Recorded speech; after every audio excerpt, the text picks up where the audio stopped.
So under the industrial development, there was very few industries in our country, as the policies adopted by the Britishers was a discriminatory policy. यहाँ पर कोई भी industries वगैरह setup ही नहीं होती थी, जो होती थी वो कुछ ही industries थी जो कि बहुत powerful लोगों के द्वारा, जैसे कि टाटा बिरला, इन्होंने जो फैक्ट्री सेटअप कर रखी थी। बाकी प्राइवेट इन्वेस्टर्स पे इतना पैसा भी नहीं था और ना ही उनको ऐसे एनकरेज किया जाता था। जो कोई सेटअप करना भी चाहते थे उनको सप्रेस कर दिया जाता था।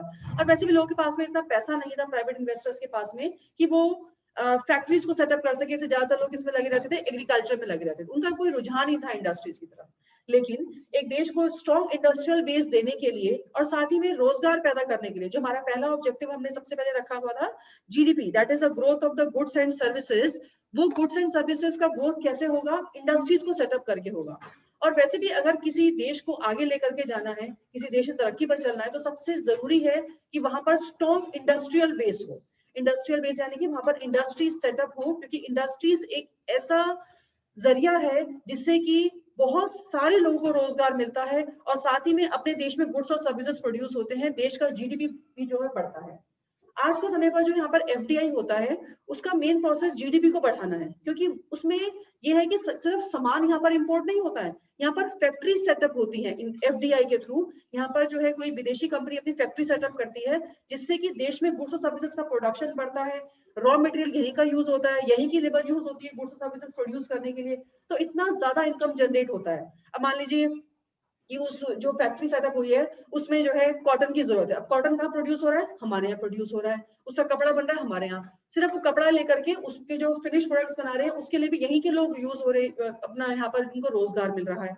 तो इस तरीके से देश का जीडीपी फैक्ट्रीज के सेटअप से, इंडस्ट्रियल के सेटअप से जो है बनता है। तो ये बहुत जरूरी था कि इंडस्ट्रीज को यहाँ पर सेटअप करा जाए। और यहाँ पर जो मेन रोल दिया गया जो इंडस्ट्री को सेटअप करने के लिए 1947 के बाद से, वो दिया गया किसको? पब्लिक सेक्टर को। कारण उसके पीछे क्या थे? Shortage of capital with the private sector. Private sector के पास में इतना पैसा नहीं था कि वो फैक्ट्रीज को सेटअप कर सके, क्योंकि उसके लिए पैसा अच्छा चाहिए ना। अगर आपको कोई इंडस्ट्री सेटअप करनी है, अच्छा मतलब या अभी तो कोई लोन की इतनी सुविधा नहीं है, बैंक इतने सेटअप नहीं है, हर एक कोने कोने में देश के बैंक सेटअप नहीं है, बहुत कम जगहों पर बैंक अभी सेटअप हुए हैं। तो ये जरूरी है कि प्राइवेट सेक्टर के पास में इतना पैसा नहीं है, तो हमने किसको इंपॉर्टेंस देनी है? हमने पब्लिक सेक्टर को इंपॉर्टेंस देनी है फैक्ट्रीज को सेटअप करने के लिए। And next is lack of incentives for the private sector. अभी जो गुड्स प्रोड्यूस होंगे, जरूरी नहीं है मार्केट में उनकी बिक्री हो, और प्राइवेट इन्वेस्टर्स तो उसी चीज को प्रोड्यूस करेगा ना जो कि उसके बेनिफिट की होगी, जिससे उसको डायरेक्टली बेनिफिट मिलना शुरू होगा। अगर वो लॉन्ग टर्म की सोचे, चलो अच्छी 10 साल में मुझे प्रॉफिट होगा, then he can not survive. तो उसके पास में भी इतने इंसेंटिव्स नहीं है। ये जरूरी नहीं है कि जो गुड्स प्रोड्यूस हो रहे हैं डायरेक्टली उनकी मांग बाजार में पैदा हो जाएगी, लेकिन अगर वो गवर्नमेंट के अंडर होंगे तो government can wait, okay let it be, profit नहीं भी हो रहा तो कोई बात नहीं, लेकिन प्राइवेट इन्वेस्टर इस चीज को बिना प्रॉफिट के वो काम नहीं करेगा।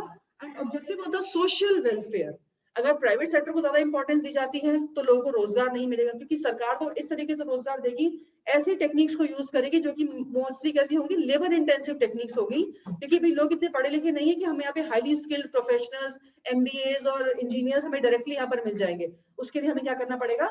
हमें वेट करना पड़ेगा, बच्चे जब तक पढ़ेंगे। लेकिन अभी इस समय पर क्या यूज करना पड़ेगा? लेबर इंटेंसिव टेक्निक को यूज करना पड़ेगा, ताकि मैक्सिमम लोगों को रोजगार दिया जा सके। इसीलिए जो मेन इंपॉर्टेंस है वो किसको दी गई? पब्लिक सेक्टर को इंपॉर्टेंस दी गई, देश को रिफॉर्म करने के लिए, देश को एक स्ट्रॉन्ग इंडस्ट्रियल बेस देने के लिए। ठीक है, समझ में आई इतनी बात सबको?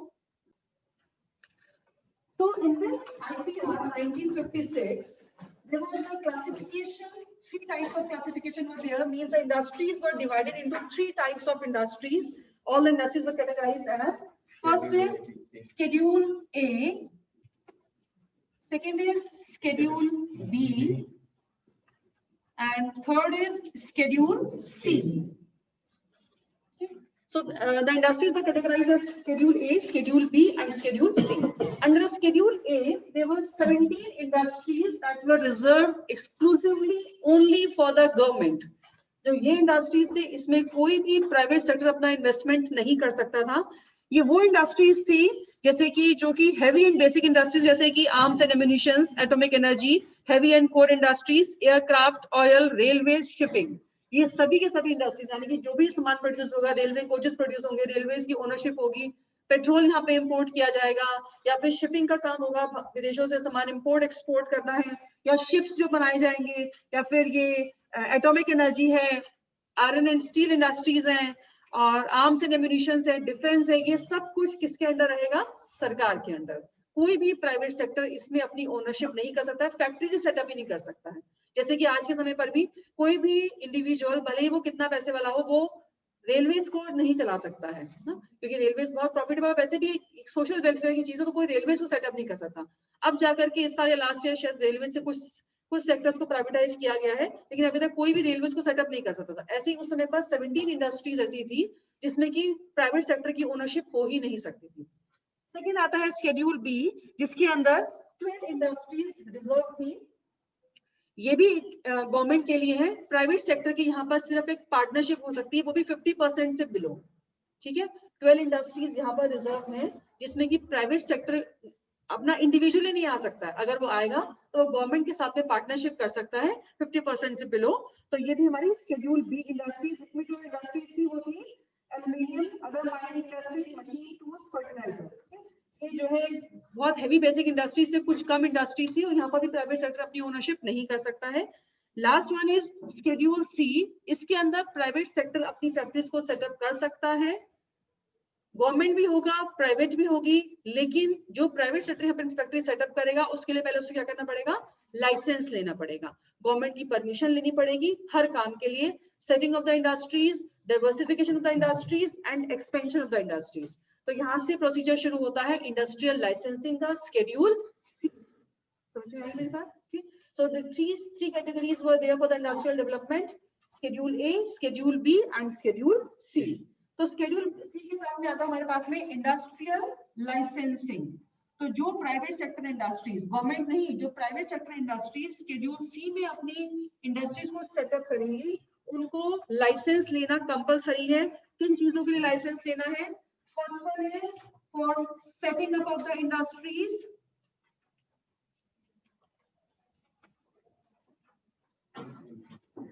Second is expansion of industries, and third is diversification of the industries. तो सबसे पहले लाइसेंस किसके लिए? सेटिंग अप ऑफ इंडस्ट्रीज की। इंडस्ट्रीज की लोकेशन क्या होनी चाहिए, कौन सी इंडस्ट्री सेटअप हो रही है, ये सबसे पहले इंपॉर्टेंट है।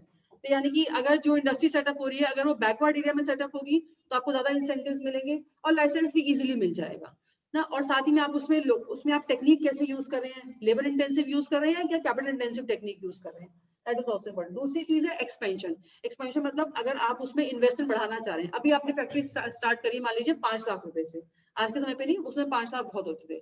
अब 5 लाख से आपने इन्वेस्टमेंट कर रही है, उसकी 10 लाख लोन लेना है, आपके पास अपना इन्वेस्टमेंट, आप अपनी जमीन बेची है, जो कुछ भी कर रहा है, लेकिन अगर आप उसको एक्सपैंड कर रहे हैं उसके लिए भी आपको गवर्नमेंट से परमिशन लेनी है। तीसरा डाइवर्सिफिकेशन, आप अपने प्रोडक्ट में कुछ नई टेक्नोलॉजी लाना चाहते हैं। जैसे मान लीजिए कि अभी आप जो है सिर्फ अपनी इंडस्ट्रीज में कॉटन के प्रोडक्ट्स प्रोड्यूस करते हैं ना, अब आप उसमें हॉर्सी के प्रोडक्ट्स भी प्रोड्यूस करना चाहते हैं, तो उसके लिए आपको क्या करना पड़ेगा? लाइसेंस लेना पड़ेगा। तो ये सब चीजों के लिए लाइसेंस कंपलसरी है, सेटिंग अप ऑफ एक्सपेंशन और डाइवर्सिफिकेशन। इसके पीछे कारण क्या था कि इतना ज्यादा लाइसेंसिंग का प्रोसीजर क्यों किया गया? ताकि सबसे पहली बात तो ये कि जहाँ पे इंडस्ट्री सेटअप हो वो देश के फायदे की चीज भी है या नहीं है, ऐसी चीजें ना प्रोड्यूस हो जो कि लग्जरियस हो। ज्यादातर ऐसी चीजों को प्रोड्यूस करा जाए जो कि देश के बेनिफिट की हो, सोशल वेलफेयर का काम ज्यादा हो, और फिर जो प्राइवेट सेक्टर के हाथों में ज्यादा ओनरशिप ना आए, कैपिटल का कंसेंट्रेशन एक जगह पर ना हो, इसके लिए लाइसेंसिंग प्रोसीजर को शुरू करा गया, ताकि जो है जो कुछ भी प्रोडक्शन हो रहा है ना, वो सब गवर्नमेंट को के समझ में आए। ऐसा ना हो कि वो प्राइवेट सेक्टर ज्यादा पावरफुल बन जाए, गवर्नमेंट सेक्टर को इतनी इंपॉर्टेंस ना मिले, या फिर ऐसी चीजें ना प्रोड्यूस हो जो कि गवर्नमेंट सेक्टर भी प्रोड्यूस कर रहा हो। इसलिए इन लाइसेंसिंग सिस्टम का प्रोसीजर जो है स्टार्ट करा गया। So this was the case of the large scale industries, categorizing the industries as schedule A, B and C. Now come to the small scale industries. Small scale industries वो होती हैं जो कि generally employment oriented होती हैं, यानी कि रोजगार देती हैं, और ज्यादातर ऐसे एरियाज में लोकेटेड होती हैं जो कि बैकवर्ड रीजन्स होते हैं और उनका कैपिटल इन्वेस्टमेंट भी कम होता है। So in 1955, the Village into Small Scale Industries Karve Committee recognized the possibility of using small scale industries to promote rural development. Please mark it, very important. Very important. 1955 में village small scale industries committee को, जिसको हम Karve committee भी बोलते हैं, इन्होंने importance बताई कि हम जो है रूरल डेवलपमेंट के लिए इन इंडस्ट्रीज को सेटअप कर सकते हैं। क्वेश्चन ऐसे भी आ सकता है कि रूरल डेवलपमेंट के लिए कौन सी कमेटी ने इंडस्ट्रीज को सेटअप किया, या फिर कौन सी इंडस्ट्रीज ऐसी होती हैं जो कि रूरल डेवलपमेंट को प्रमोट करती हैं। These are the small scale industries. 1950 में इनकी लिमिट रखी गई फ्रॉम 5 लाख लिमिट थी, और आज की लिमिट है ये 1 करोड़ स्मॉल स्केल इंडस्ट्रीज की। तो अब क्या जरूरत है स्मॉल स्केल इंडस्ट्रीज की? सबसे पहले बात है कि small scale industries employment generate करती हैं। एम्प्लॉयमेंट जनरेट क्यों करती हैं? क्योंकि इसमें लेबर इंटेंसिव टेक्निक को यूज किया जाता है। समझते लेबर इंटेंसिव टेक्निक कौन सी होती है?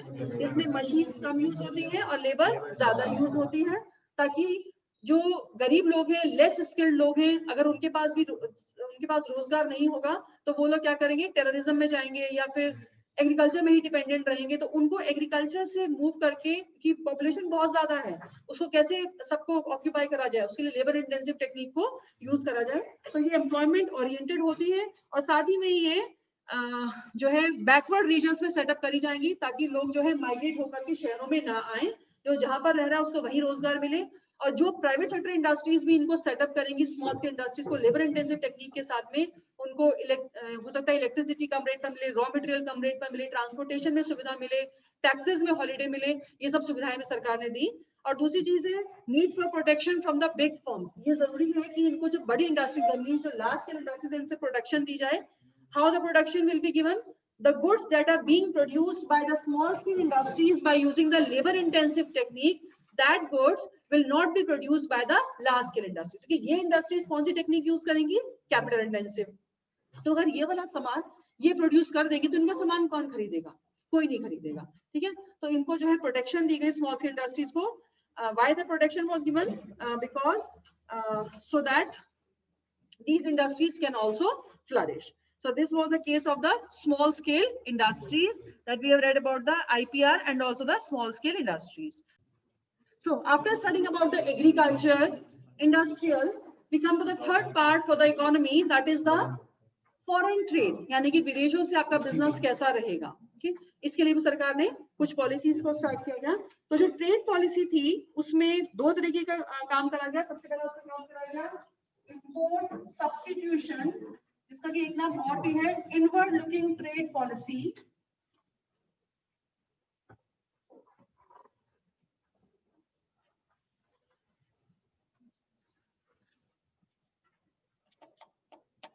And second is protection through tariffs and quotas.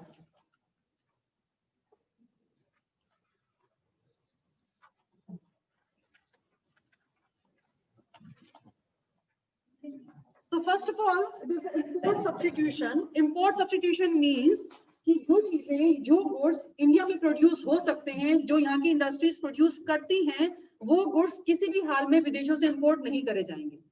जैसे कि हमारे देश में आज भी मोबाइल्स भी बनते हैं, वॉशिंग मशीन भी बनती हैं, अप्लायंसेस, बहुत से गैजेट्स बनते हैं, लेकिन हम यहाँ का नहीं खरीदते क्योंकि वो इतने फैंसी नहीं होते हैं। लेकिन 1990 से पहले कोई भी सामान जो कि यहाँ पर बनता है, इंडिया में प्रोड्यूस होता है, वो विदेशों से इंपोर्ट नहीं किया जाएगा। उसको नाम दिया जाता है इंपोर्ट सब्स्टिट्यूशन या फिर इनवर्ड लुकिंग ट्रेड स्ट्रेटजी, यानी कि अपनी तरफ देखते हुए हमने अपनी ट्रेड स्ट्रेटजी ऐसी बनाई है। क्योंकि अगर यहाँ का सामान, क्योंकि अभी इतनी लेटेस्ट टेक्नोलॉजी यूज होती नहीं है या फिर प्रोडक्शन इतना ज्यादा तो है नहीं, तो अगर यहाँ का सामान हम ही लोग नहीं खरीदेंगे तो विदेशी कैसे खरीदेंगे? तो उन चीजों की डिमांड प्रोड्यूस करने के लिए, उसकी मार्केट बनाने के लिए ये इंपोर्ट सब्स्टिट्यूशन करा गया।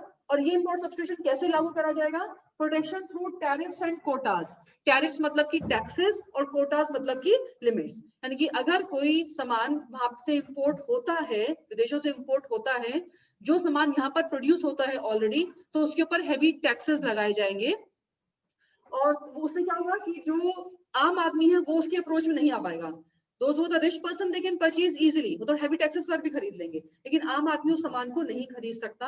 और दूसरी चीज यहाँ पे आती है कोटा। कोटा का मतलब होता है रिस्ट्रिक्शन लगानी कि एक साल में हम कितना इंपोर्ट कर सकते हैं। जब वो रिस्ट्रिक्शन पूरी हो जाएगी, इतने रुपीस की रिस्ट्रिक्शन पूरी हो गई, तो ठीक है, अब वो आगे इंपोर्ट नहीं हो सकता है। तो ये दो तरीके से रिस्ट्रिक्शंस लगाए गए through tariffs and quotas for this import substitution. अब ये इंपोर्ट सब्स्टिट्यूशन क्यों करा गया? उसका कारण ये था कि जो हमारा एक ऑब्जेक्टिव था, थर्ड ऑब्जेक्टिव, सेल्फ रिलायंस। क्या मतलब है सेल्फ रिलायंस का? खुद यूज करना और फॉरेन ट्रेड पर डिपेंड ना रहना, फॉरेनर्स पर डिपेंड ना रहना। अगर हम विदेशी सामान प्रोड्यूस करते रहेंगे तो हम सेल्फ रिलायंस का ऑब्जेक्टिव कैसे फॉलो करेंगे? तो उस ऑब्जेक्टिव को फुलफिल करने के लिए जो है ये स्ट्रैटेजी स्टार्ट करी गई फॉरेन ट्रेड की, means import substitution and this protection through the tariffs and quotas. So this was our chapter for the year 1950 to 1990.